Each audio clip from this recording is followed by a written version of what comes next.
আমার নবী রহমতুল্লিল আলামিন নূরের নবীর আগমন 12 রবিউল আউয়াল সোমবার। 12 রবিউল আউয়াল সোমবার শবে সাদিক। আল্লাহ কইছে তোমাদের কাছে ওই নবী পাঠিয়েছি, নবীকে পাওয়ার উপলক্ষ করে আনন্দ করো, উল্লাস করো।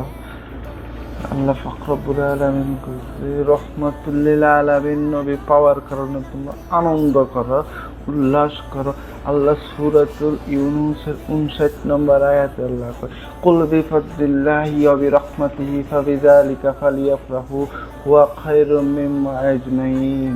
আল্লাহ কইছে তোমাদের কাছে রহমত আল্লাহ, বরকত আল্লাহ, নেয়ামত আল্লাহ রাসূল পাঠিয়েছি, ওই রাসূলকে পাওয়ার আনন্দে তোমরা খুশি উদযাপন করো।